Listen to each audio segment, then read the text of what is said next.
వ్యక్తం చేస్తున్నానండి. మీరు వినండి.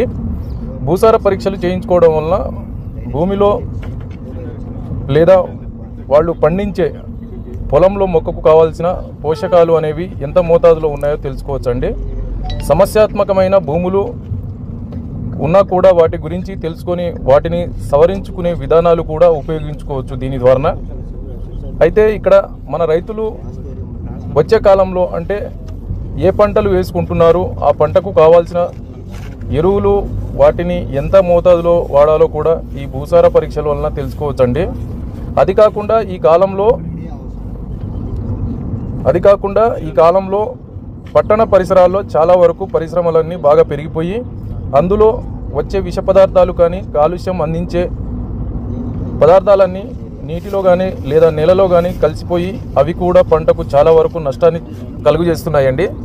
కాబట్టి ఈ భూసార పరీక్షలు చేయించుకోవడం వలన ఏమైనా విష పదార్థాలు నేలలో ఉన్నాయా కూడా రైతులకు సులభంగా తెలుసుకోవచ్చండి. ఇలాంటి ఎన్నో ప్రయోజనాలు భూసార పరీక్షల ద్వారా ఉన్నాయి. కాబట్టి రైతులు భూసార పరీక్షలు తప్పనిసరిగా చేయించుకోవాలని చెప్పేసి నేను విజ్ఞప్తి చేస్తూ ఉన్నానండి. భూసార పరీక్షలు చేయించుకుంటే మంచి పంటలు అంటే భూసార పరీక్షలు చేయించుకున్న తర్వాత వచ్చిన రిజల్ట్ మేరకు ఆ రిజల్ట్ ద్వారా ఏ పంటలు వేసుకోవాలనేది ఒక సైంటిస్టు పక్కాగా మీకు సజెషన్ చేస్తారు. కాబట్టి ఆ సైంటిస్ట్ సజెషన్ మేరకు పంటలు వేసుకుంటే మంచి లాభాలు పొందే అవకాశాలు ఎంతైనా ఉంటుందండి. సో ఇవి మీరు జాగ్రత్తగా గమనించి దీన్ని ఖచ్చితంగా స్వీకరించాలని చెప్పేసి నేను కోరుకుంటా ఉన్నానండి. సో థ్యాంక్ యూ, ఉంటానండి.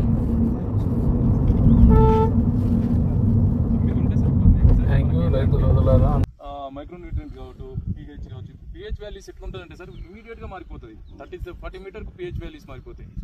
అది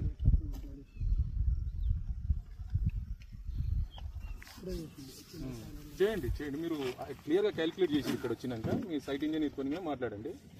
అది సార్ వాళ్ళు వచ్చారు సార్. అది కాకపోతే ఏంటంటే ఇప్పుడు 7 పాయింట్స్ కాకుండా లాంగ్ డిస్టెన్స్ ఎక్కువ అవుతున్నాయి, మిడిల్లో కూడా తీసుకోవాల్సి 9 to 10 మొత్తం కలిపి అట్లా తీసుకోవాలి అంటున్నారు.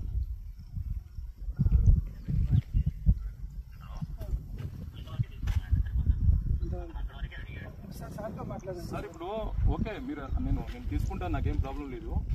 కానీ కొంచెం మనకేంటంటే మళ్ళీ మీకు క్యాలిక్యులేషన్ అంటే మనకు ఎగ్జాక్ట్ అక్యురేట్ అనేది రాదు సార్. ఇది మధ్యలో స్పేస్ ఎక్కువ అయిపోతుంది. మిడిల్ ఆఫ్లో సరే మీరు ఇచ్చింది కంప్లీట్ కార్నర్లో వచ్చి 7 పాయింట్, మిడిల్ ఆఫ్లో ఒక 2 పాయింట్ ఎక్కువ అవసరం లేదు మనకు. ఇంకో 2 యాడ్ చేసుకుంటే 9 అవుతాయి కరెక్ట్గా.